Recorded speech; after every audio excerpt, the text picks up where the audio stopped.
Good morning, good afternoon, wherever the part of the world you are watching from right now. It's your boy Trey Colbeck here for another episode of Harness News Update, episode 66, December 13th edition.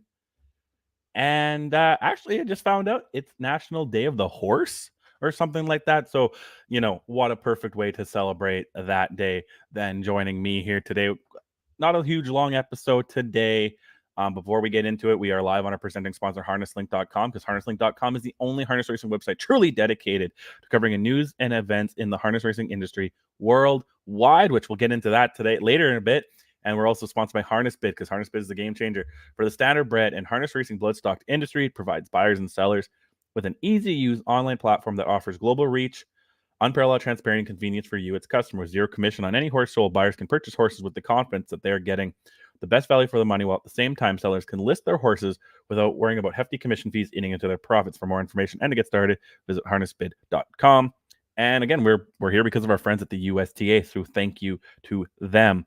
I'm really excited about today's episode. I had a chat with Australian driver Cameron Hart, as he's having a pretty dang good year himself. He just hit the 1,000 win mark, which we talk about momentarily, and he's also getting ready for the Inter-Dominion this weekend. I believe it's Saturday night, Australian time, and it would be really early Saturday or Friday night, North America time, for both Pacers and Trotters. So we talk about that. I won't talk too much about that right now.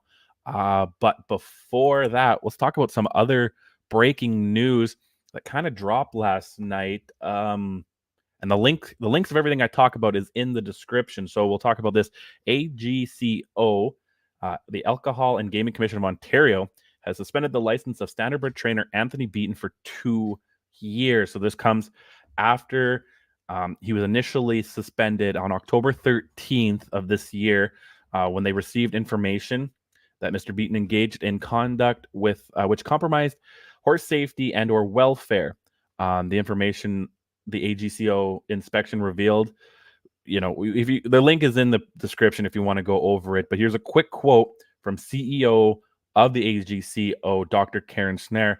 The AGCO holds horse racing participants to the highest standards of conduct, particularly those responsible for the care and training of horses. She goes on to say the integrity of racing lies in safeguarding the health and welfare of horses and protecting the safety of individuals.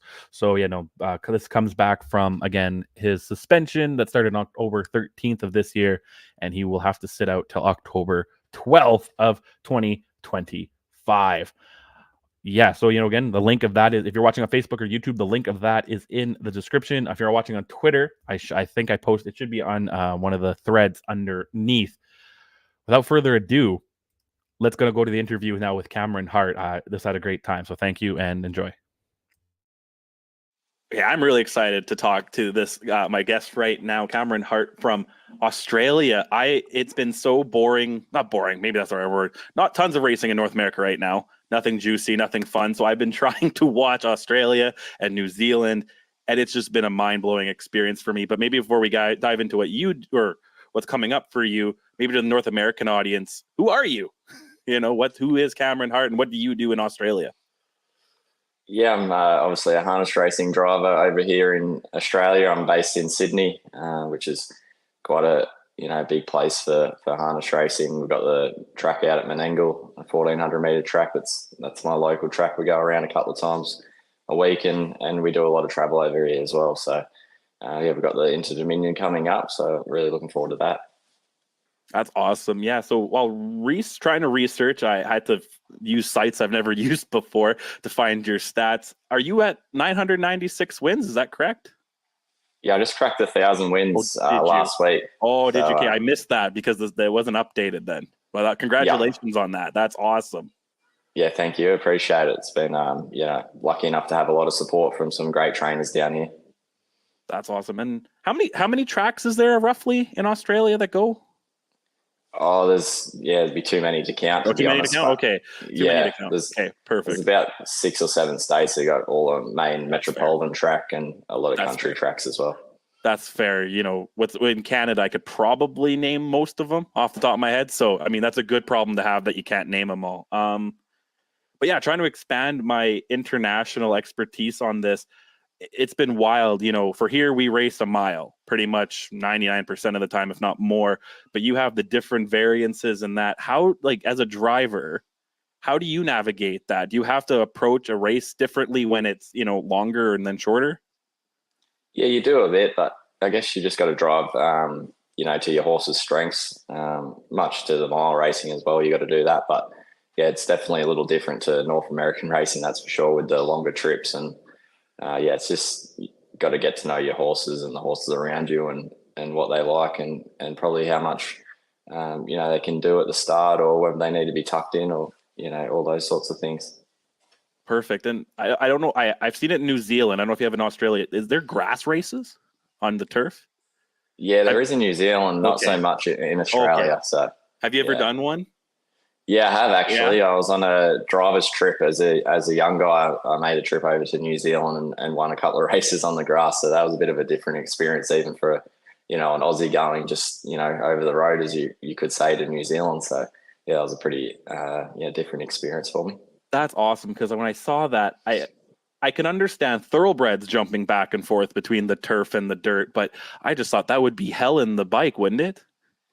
Yeah, it can be a little bit rough. I think some of the grass tracks that they have over there are used for thoroughbreds and standardbreds, but there's some that just get used for the standardbreds, so they're a little bit smoother, I think. But it's a little different to the grit.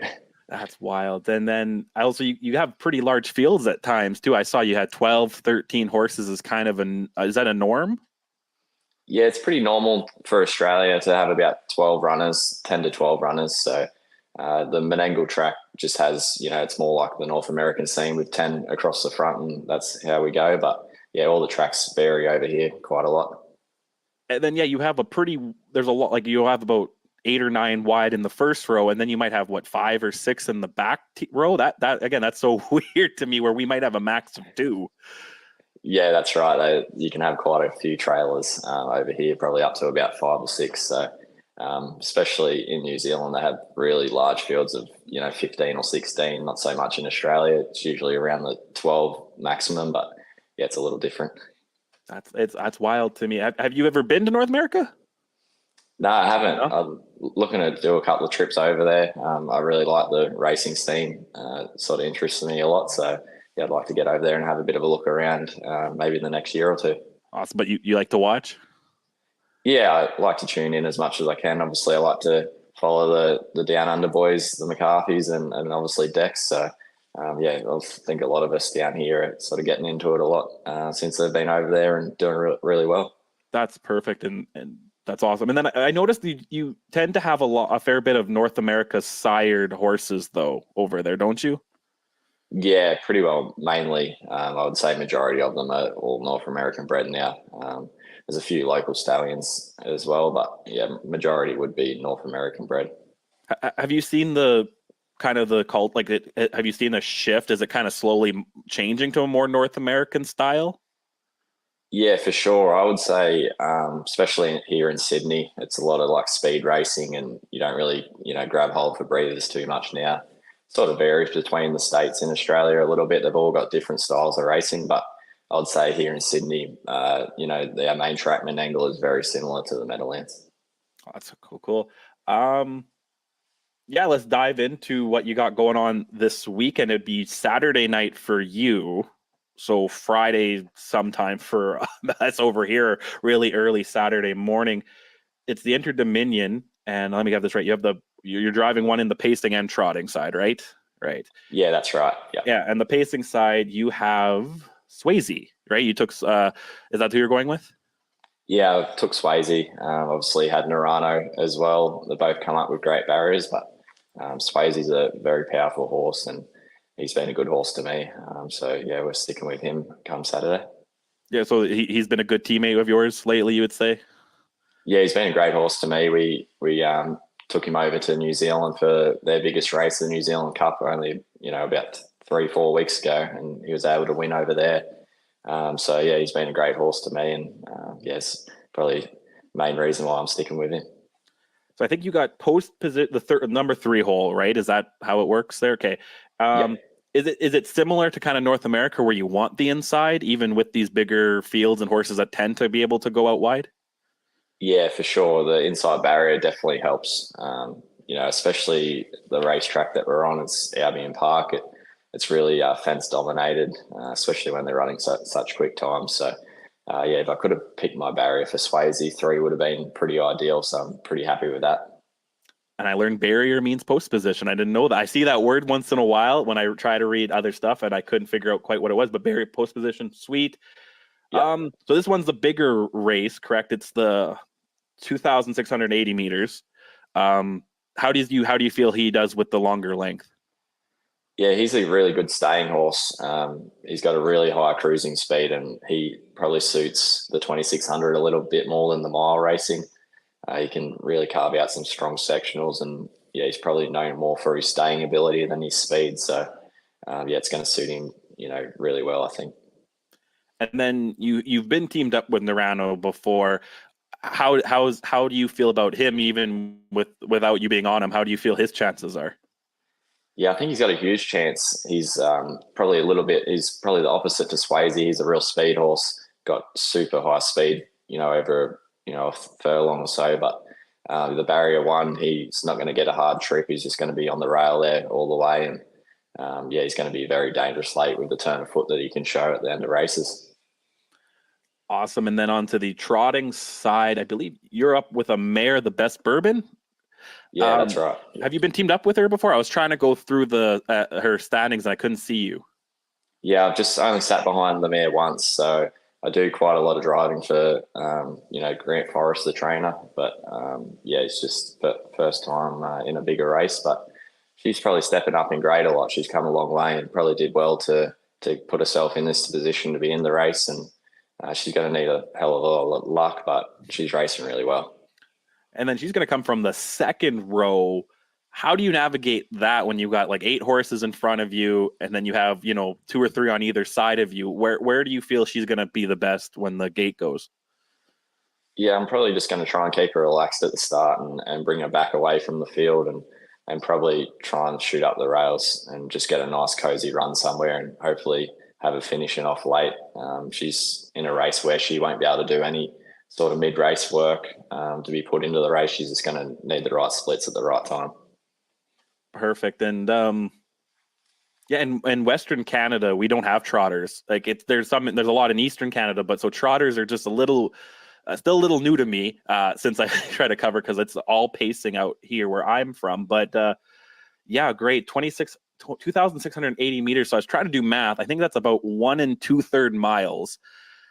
Do you have to go around the track? Like, how big is the track there, and how many times do you have to go around? Yeah, so it's 1,000 meters. Okay. So it'll be 2.5 laps. Jeez. Okay. Yeah. That's great. I was watching highlights and I kept forgetting. There we go. Oh, there. That's okay. I've got you. Thank God we can edit that. But anyway, losing track of. Have you ever lost track of how many laps you have? No, I haven't, nope. Luckily.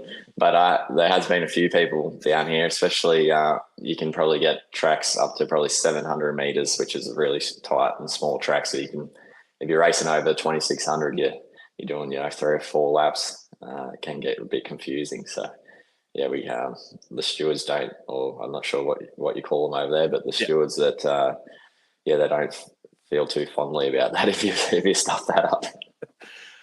Yeah, there's been a few times, I don't think they've really would admit it, but sometimes you think a driver might even forgot they're on the first lap on a half-mile track here, and it's 3, 4, 5 laps. I wouldn't. Do the races seem to stretch on a little bit too for you, or is because you're in the action, the adrenaline just kind of keeps you going? Yeah, just probably keeps you going a bit, and I guess if you have a horse over racing or something, if you'd much rather just be racing the mile, that's when it gets a little tricky with the longer distances. But, thankfully from babies, they're used to racing shorter trips or longer trips. They kind of adapt to it. That's awesome. That is everything I have for you today, man. Thank you so much for joining me. It's a pleasure. Best of luck. Congrats on the 1,000. I hope to see you in a World Driving Championship soon. That would be cool too. That would be a good experience for you. So thank you again.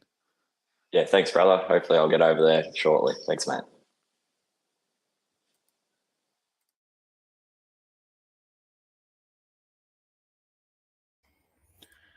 Yeah, and that was again my talk with Cameron Hart. Thank you again for him spending the time, and it was very informative. Like, I am still trying to learn this Australian and New Zealand way of racing with the bigger distances and 13 horses and having the one that really threw me off was having the second tier have 4 or 5 horses in it. And over here, that would be such a disadvantage if you're 5 wide in the second tier. But it seems to be such a norm over there. But we're going to continue on. And one of the things I want to continue on with, here we go. Still trying to figure out this. This is one of these grass races. Look at this. They go. They're off and trotting. And Zoe looked as though she stepped away with the barrier strand tangle. This was the other day in New Zealand. Prince was slow to move. It's So Easy began beautifully, went to second on the outside. Geraldine. And Strike was away third. And this is wild. On the outside with a hill too many, 3 wide. They're followed then by Greenbank Don. Next along the inside, Royal Dell from Masterly. Thanks, Brad, for the comment there. From Emily. And next the inside is Maui with a length and a half away to Muscle, and then came the Dominator. 3 to 4 lengths away then to Andy Hall. 5 lengths. We talked to Brad last week. And there's 12 to 15 away to Paris Prince. Cormoran Strike is now the leader. Took over from Zara. I would love to see this here. Fast. Masterly went to the breeze and following it up out 3 wide as we could do the snow ones in Canada here in Winnipeg. 4 back and on the inside is Royal Dell from It's So Easy, who's won off the pigs, and then came a hill too many. Next to the inside is the Dominator from Maui and Emily. 3 lengths Muscle in, then came Andy Hall. 3 lengths away, Unico Vacanza, and tailed out is Paris Prince. Working out of the straight, and here comes Greenbank Don. Up with Designs on the lead, and he's going to take over. So Greenbank Don is now the leader. Cormoran Strike into trail. Zazoe 3 back along the inside with Masterly Parked. Next, the inner is Jesper Fast, and It's So Easy in the 1-1 outside of Royal Dell. And then came a hill too many from the Dominator. He rides the pigs underneath of Maui. Following it, Musselin around Emily. 2 lengths Andy Hall and Unico Vacanza. And the last call for Paris Prince as they go out over the crossing. Greenbank Don in his favourite role at the 1,200 metres. From Cormoran Strike in the trail, Zazoe 3 back on the pig, shaded by the favourite Masterly. He's parked. On his back is It's So Easy. Here they come from the back. Andy Hall came out 3 and 4 wide. Under it is a hill too many. Maui tried to go with those as well as Unico Vacanza. Then came Jesper Fast, the pigs, followed through by Royal Dell. A half a length away to Musselin from the Dominator. And at the back is Emily, working past the 900 metres. Greenbank Don joined 3 wide by Andy Hall, who's now up outside of the leader. Easing for 1-1 cover is a hill too many. Cormoran Strike the trail. 3 wide in the open, Unico Vacanza from Zazoe the pigs. Maui 3 wide and 1 back. Masterly the centre. 3 wide with plenty of cover, Royal Dell. Then came It's So Easy from the Dominator. Jesper Fast, Emily and Musselin. Will they pour it on here? It's Andy Hall, 1 off the pigs. 3 wide, Unico Vacanza. Greenbank Don under a hard drive, trying to stick on the inside. Maui wider out, then a hill too many. Badly held up both Cormoran Strike and Zazoe as they come for home. Andy Hall has done a power of work, but he's taken over. Unico Vacanza right there from a hill too many. Maui wider out, then Royal Dell and Masterly. From Cormoran Strike to the far side. Unico Vacanza took over. Maui claimed it on the outside, then came Royal Dell. Far side Cormoran Strike. Maui the leader. Cormoran Strike, Royal Dell, and then came Andy Hall. Maui, Cormoran Strike coming. Maui holding. They hit it. Maui won it. Maui beat Cormoran Strike. Photo third between Masterly and Royal Dell. Then Andy Hall. Zazoe late from Unico Vacanza. That's crazy. That was Maui by Peak winning there. A 5-year-old son, a 5-year-old.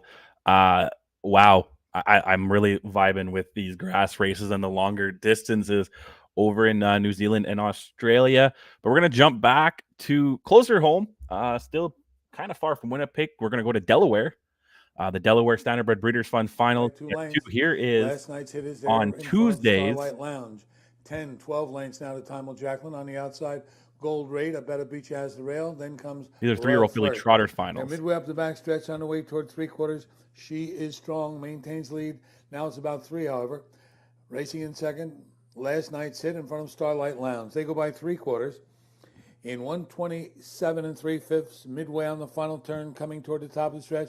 She is strong, has opened up 5 lengths. Last night's hit, trying to hold second over Starlight Lounge, who's coming to the outside from third. The others are distance. They come to the top of the stretch now and turn for home, and she is strong with the 5-length lead. Last night's hit, holding second, coming through the stretch. She is strong by 6 or 7, coming toward the wire. She is strong as in front. Then it's going to be last night's hit and Starlight Lounge in 157 3.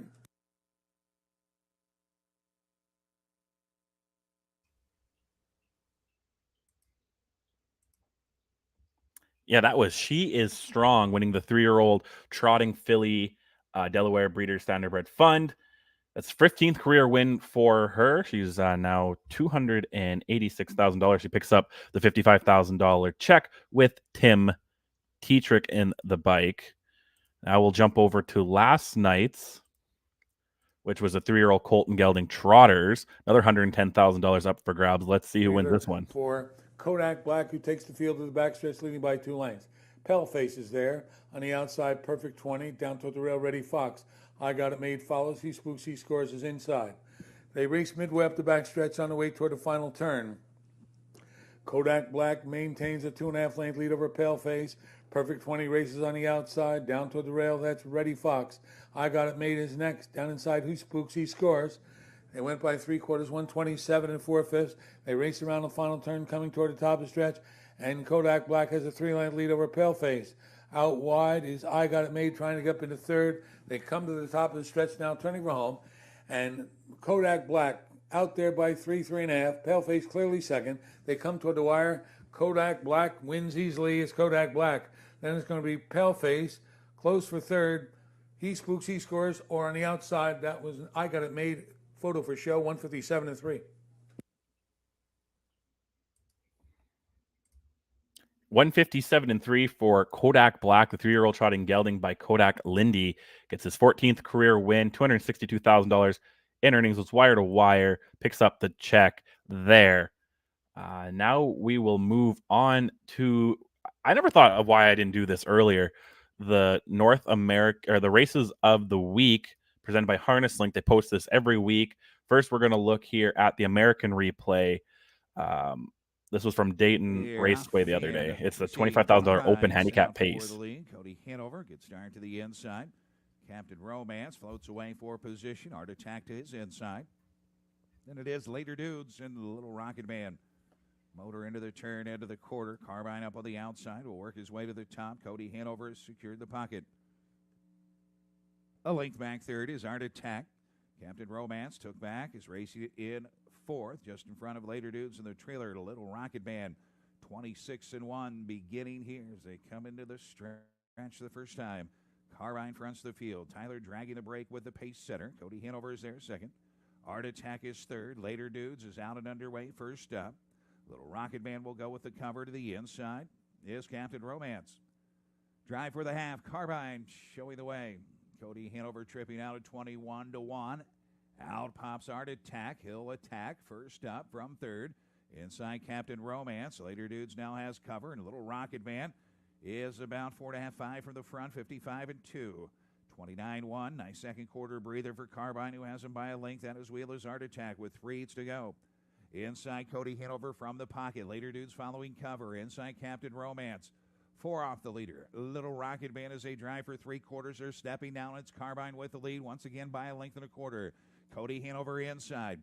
Art Attack is there. 3 wide. Later Dudes and Little Rocket Man is in gear and 4 wide. 122 for 3/4. 126-3 backside. It's Carbine with the lead. Little Rocket Man digging in. Cody Hanover angles out of the pocket. It's Carbine. Little Rocket Man coming on and coming at him. Little Rocket Man right on by. Little Rocket Man in 150-1. Little Rocket Man gets the win the other day there. This was last week's race of the week in the open handicap. The Dayton Raceway goes 150-1. Jeremy Smith was in the bike for trainer Kenneth Rucker. $1.1 million in career earnings for the 7-year-old gelding Little Rocket Man by Rockin' Image. The Canadian race of the week goes to Century Mile. So let's check out this race here. He picks up speed, and here they come for the 5th. They're off. They're pacing, pushing to get away. Shark Week going straight for the front end and is already in front by 2.5 into the first turn. Unchallenged as far some, but Beaton will scoot up the pylons into second. Ernesto de la Cruz gets away from third. Keystone Tenacious and No Collusion remains the back marker. About 5 lengths from early leader Shark Week will take him to the quarter pole and on to the back stretch. Saba Beat will be the pocket sitter. And Ernesto de la Cruz pacing from third past opening quarter 28-3. Keystone Tenacious and No Collusion are the back markers onto the back stretch. And Shark Week getting away with an easy quarter so far. Saba Beat is in it from second. Ernesto de la Cruz single file. Keystone Tenacious and No Collusion. Who's going to be the first to commit to the outside as they approach the half pole? It's Shark Week on top and doing it nicely. Saba Beat in it from second past the half in 50.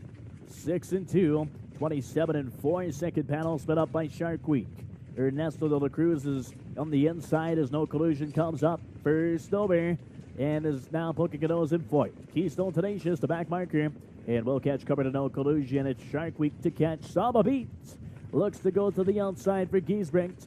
Ernesto de la Cruz not getting much. No Collusion. Keystone Tenacious quarter mile to run. Top of the lane and down the stretch. 3/4 in 1:24-2. It's Shark Week still on top.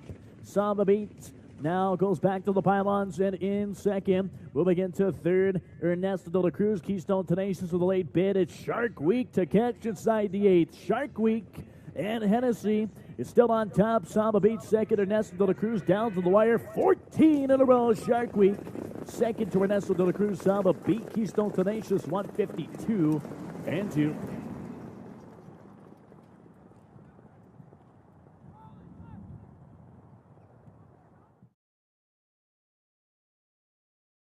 And that was Shark Week, his 14th in a row, like you heard, 152-2. $334,000 made for this 5-year-old pacing gelding, Western Canada's fastest horse, with a lifetime mark of the 149-2, the only sub 150 horse in Western Canada's history. Mike Hennessy in the bike there, and he has having a great year himself. His first $1 million year in the bike, 1.1 million right now, and we still have a couple weeks left of racing this year in Century Mile. So it was again Shark Week, and the only other race that was on the races of the week was the New Zealand Pacing Derby, which I covered earlier this week, so we're not going to show it again. That's all the replays I have for you today. One link I put in the description today, Harnesslink's own Gil Winston. I try to read this guy's stuff. I got to get him on the show sometime here. He has an interesting system of how he rates horses. And like I said, so I put his Meadowlands and Freehold analysis link, or actually put his link to his name, I believe, in the bio in the description. Click it down there if you want to see some things. He's got some very interesting ways of looking at how winners and how to capitalize on making money on that. So again, Gil Winston, the link is in my bio, Harnesslink's own. That's everything I have for you today. Quick check-in, live racing right now. There's 2 tracks in action right now. Monticello looks to be going into race 3 shortly. The Meadows race 2 is about 8 or 9 minutes away. Dayton Raceway kicks off at 4 p.m. Eastern time today. Dover Downs 4:30, and they'll have a stake race today. They'll have the pacing side of their Delaware Standardbred Breeders' Fund, and they have one more tomorrow as well. Northfield Park kicks off at 6 tonight. Flamborough, the only Canadian track, is at 6:35 Eastern time, and Yonkers at 7. I think I'm going to take tomorrow off. If you're watching right now, tomorrow's off. I've been trying to do every day. We'll go back to every day, maybe after Christmas and after the New Year's, and when racing kind of picks up again in North America. But I'll be back Friday. We'll show the the stuff going on at Dover Downs, anything else of news-wise, and we'll tee up the Inter-Dominion finals Saturday night in Australia, Saturday morning North American time. I'm very interested in this. Keep it locked in at Harness News Update. I'm Trey Colbeck. Make sure to follow Harnesslink and everything on social media. Like, send a comment. If anything you want to see on the show, let me know, because this is still in the working process. We are still trying to figure out everything. I want to figure out everything we can do with this show. So again, we're live on our presenting sponsor, Harnesslink.com. Harnesslink.com is the only harness racing website truly dedicated to covering news and events in the standardbred industry worldwide. Australia, New Zealand, Canada, US, and even a Europe section. So make sure to check out harnesslink.com and HarnessBid. HarnessBid is our sponsor because HarnessBid is a game changer, just like this show has been, for the standardbred and harness racing bloodstock industry. Provides buyers and sellers with an easy-to-use online platform that offers global reach, unparalleled transparency, and convenience for you, its customers. With an easy-to-use online platform with zero commission on any horse sold, buyers can purchase horses with the confidence that they are getting the best value for their money, while at the same time sellers can list their horses without worrying about hefty commission fees eating into their profits. For more information and to get started, visit harnessbid.com. And again, we are brought to you by our friends at the USTA. Thank you to them and the support that they have given. Again, be back tomorrow, roughly 11 a.m. Eastern time, sometime before noon Eastern time. Keep it locked in. Don't go anywhere. See ya.